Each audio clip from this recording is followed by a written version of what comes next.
What's up, Leafs fans? Welcome back to Leafs Digest. Nick Foligno recently hopped on Sportsnet's Good Show with JD Bunkus the other day on Fan 590, and he was talking about his time, reflecting on his time with the Toronto Maple Leafs. He said some interesting things, wanted to come on here and break down. The first thing really that I want to get to is that he said his biggest disappointment was that we didn't get the job done, and I unfortunately got hurt. That'll sit with me, regardless of what Leafs fans think of me. I'm way harder on myself. Now, obviously, I think that this is something that every Leafs player on that team should be feeling, is that disappointment that they didn't get the job done. I don't think this is any kind of spectacular or like outrageous statement by him. I think this is something we really, it's not even just like, oh, it's nice to hear. It's something that we expect to hear from all these players, is that they're disappointed that they didn't get the job done. Because if they weren't disappointed, I think we'd be disappointed in them for that fact. This is a team that they were supposed to do great things this year. They had a great regular season. They were facing an underdog team. They were facing a team that they should have beat by all accounts on paper, by the way that they played through the beginning of this series. And I think that this is something that we just expected of this team. I don't think this is any sort of incredible statement by Nick Foligno here. Yeah, and at age 33, I think it's going to sting Nick Foligno a lot. And he's a character guy. He's been a captain in the NHL, a respected veteran. So going out like that so late in your career, it's terrible. I know it's eating him up. I hope it's eating up the rest of the guys the way Foligno's expressed. And him leaving Toronto on this kind of note where at least he says to the fans, it's not just outward criticism. I'm internally feeling it as well. This is something that I'm not going to let myself off the hook for. Even though he goes to Boston, a divisional opponent, and just historical foe of the Leafs, I know that he's going to forever have a pretty special place in Leafs Nation and the hearts of the fans. It's tough to see. Yeah, and one of the most important things that I think was said here is, like, we've seen trade deadlines deals go down where guys come here and they just don't pan out to be the type of player that we think they're going to be when they come to the team. Maybe they just underperform. Maybe they just don't fit the system. They don't fit the type of play that's going to go on here. And then it just turns out to be a bad situation all around. This wasn't the case for Nick Foligno. He came here, and in the first part of while he was here, Leafs fans loved him. We loved the way that he played. We loved the energy that he brought to this team, the physicality, the diversity in his style. But then he did say, unfortunately, he got hurt. And then he actually ends up going on to say, unfortunately, I was dealing with a really bad back injury that was debilitating. There was nerve pain. It shut down my whole right leg. Anything else you can play through a lot of the time. This, I couldn't. I tried. He claimed that he likes playing a physical game and isn't afraid of some hard minutes, but he found himself in a tricky position. He found himself ending up actually trying not to hurt the team instead of trying to help the team. That's what it felt like. That bothered me a lot as a player, was what Foligno ended up saying here, which I think is a very difficult situation, especially at the professional level. You know what type of hockey player you are at this point, especially as you mentioned, 33 years old. He's been in this league a long time. He's a deadline acquisition. He knows his role. It's obviously something that he spoke to Keefe, Dubas, Shanahan, whatever the case was, before he came here. When he got here, he knew exactly what he was supposed to be doing.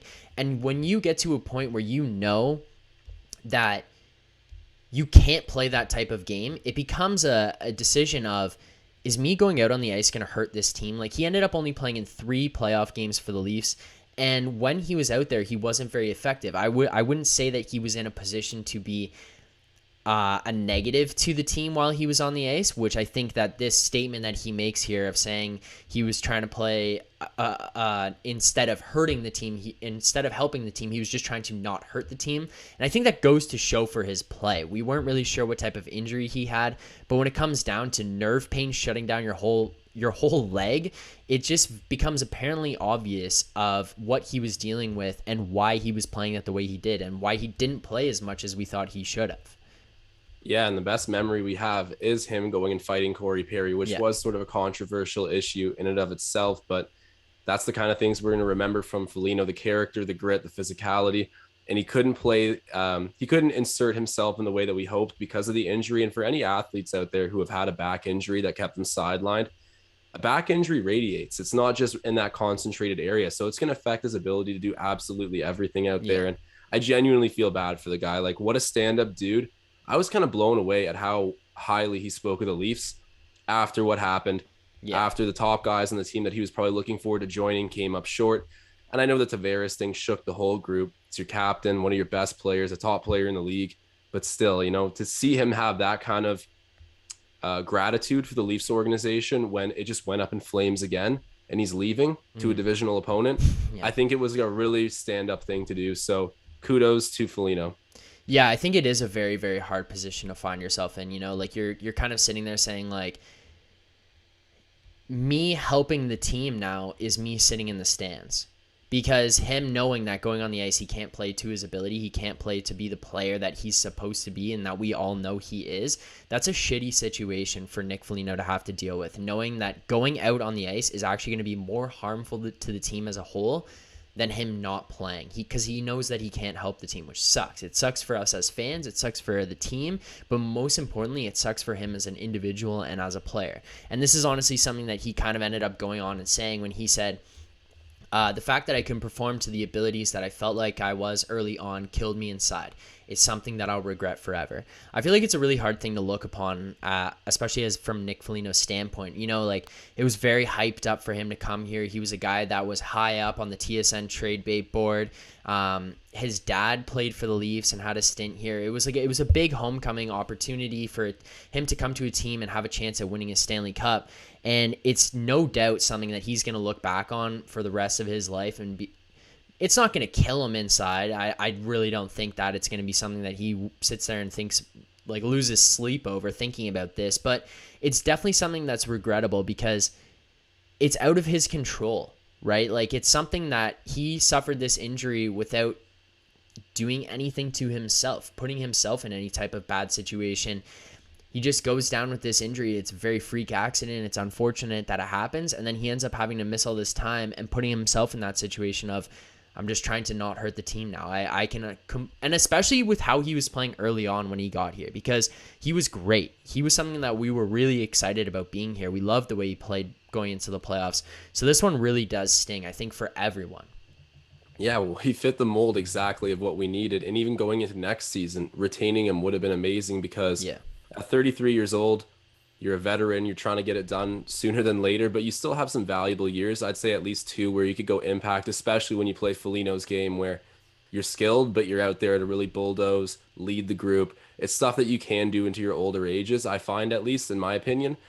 And when we break down the numbers, so you and I agreed on this earlier, but just for anyone else wondering, he went to the Bruins. Maybe some people take that as an insult. Like, why would he say all these great things about the team and the organization, saying he wants to win a cup now, and we're still in the contention phase, but he leaves and goes signs within the division. Yeah. So with all that considered, he signed, I believe it was for 7.6 over 2 years, which is 3.8 AAV.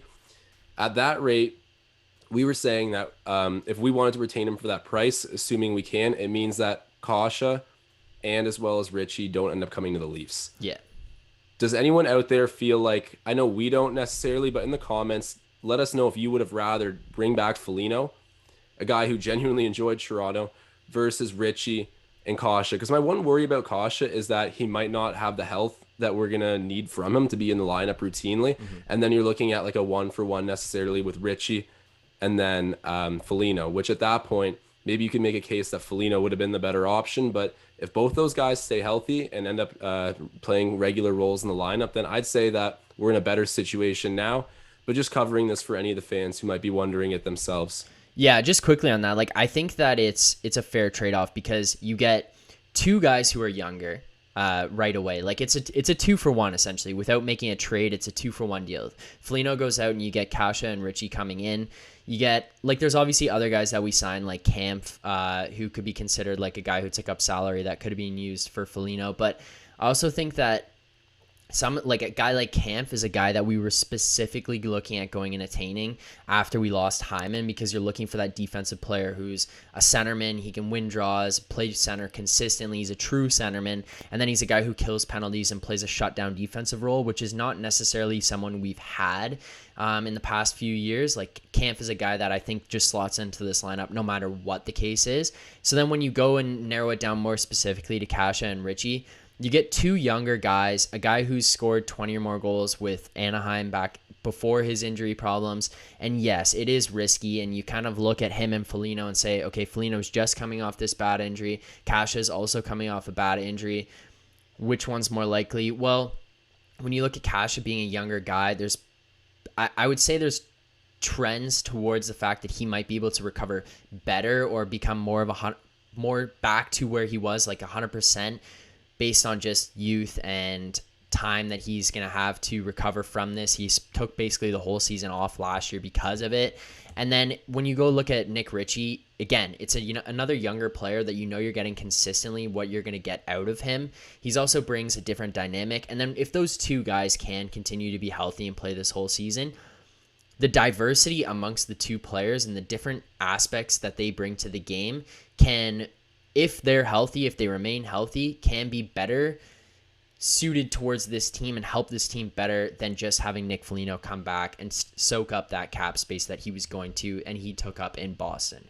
I think those two guys, that deal of like 2 for 1 essentially, is really we'll see how it pans out as the season goes on and how their health plays out. But I think that right now I don't mind that. I think it's a good deal for the Leafs. Yeah, and I mean, getting younger wasn't really on the Leafs to-do list, but overall it is a net win what happened. After you accept the fact that we blew up and we're not going to keep the guys that we brought in at the trade deadline. Like, imagine we did make a deeper push and then Foligno would have signed for something very, very hometown discount. That would have been amazing, but it's not going to happen. We do wish Foligno the best out in Boston, because after reading that article, I already liked Foligno, but to see him wear it on the chin like that, say that he was the big enough man to realize he wasn't going to play his game properly, so he's going to take a seat for the best of the team. Yeah. All these things that I read in that article, I was really impressed by Foligno, so all the best to him. Yeah, and the final thing that I wanted to touch on here, it's kind of something that he talked about as the group as a whole, kind of says what type of team they are, what kind of atmosphere they've developed here. He just said, "I'd do anything for those guys. The way they embraced me when I got there, I have nothing but great things to say about that team. That's why I think it stung so much. That's a group that really felt like they were ready." So now the first part is honestly just, it's him pumping up the tires of how welcoming and open this team was. It's very clearly a group that is fun to play with. They're very accepting. They're going to help guys out. You look at the diversity of the players and the people that are on that team. We've talked about how great of a guy Jason Spezza appears to be.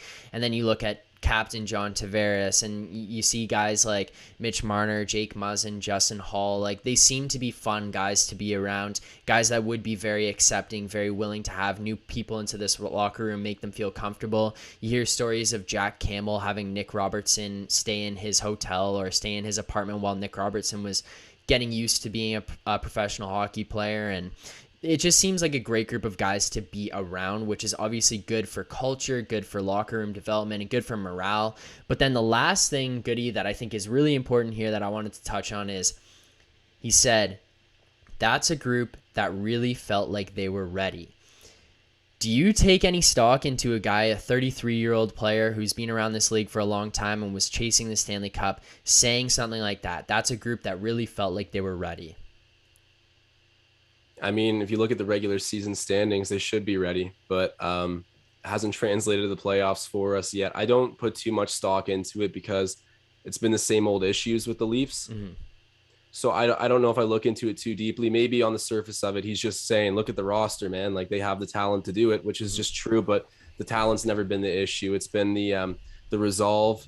It's been the defense at times. We've kind of bridged that gap now, but getting locked down by Carey Price in the first round and just blowing a 3-1 series lead is ridiculous. I think that the roster is far above that, despite John Tavares going down. And Foligno's acknowledging that, but at the end of the day, him leaving to go to Boston, I think does say a tiny, tiny little bit. Yeah. Not a ton. I get they were going to give him more money, but if he truly believed that this team was as good as they, I just built up Foligno and said how much I like him, and the way he respected the team is awesome.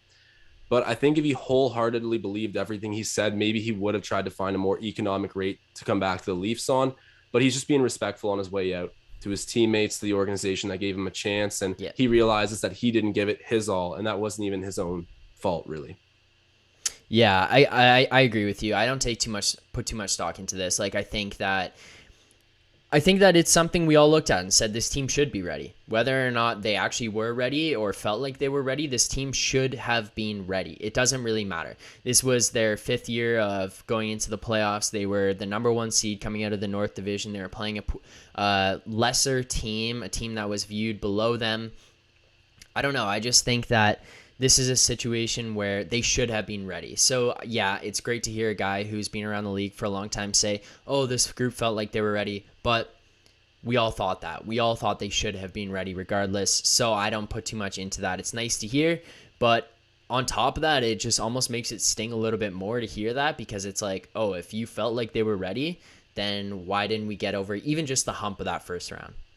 Yeah, and realistically as well, if you feel like it's ready and they have this special environment that's just like next to none, I think you would take potentially $1 million off of your AAV to remain with that group at 33 years old, having made the money you've already made and loving this city and team. You know, to me, I think he realizes the Bruins are a more playoff built team. Like he's just, that's the reality of it. We'll see what happens next season. I think the Leafs can bridge that gap and do some damage themselves. But Nick Foligno, he's got crazy hockey IQ. He knows what a team is truly ready. He's being polite on his way out. All the respect in the world for him. But, you know, I do not buy the stock of those comments too much. Well, Leafs fans, let us know what you think about Nick Foligno's departure, whether or not you think that we should have kept Nick Foligno or moved, if you agree with the move of moving on from him, bringing in guys like Nick Ritchie and Kasha, and then even as far as David Kampf, what you think about the way that the Leafs spent money this offseason, if it would have been worthwhile to keep Nick Foligno. And then again, just what do you think about his comments as a Leaf? Do you put stock into what he said about this group being ready? Look forward to hearing from you guys in the comments. Make sure you like, comment, subscribe to this channel. Leafs fans, we'll see you guys soon. Keep believing. Signing off.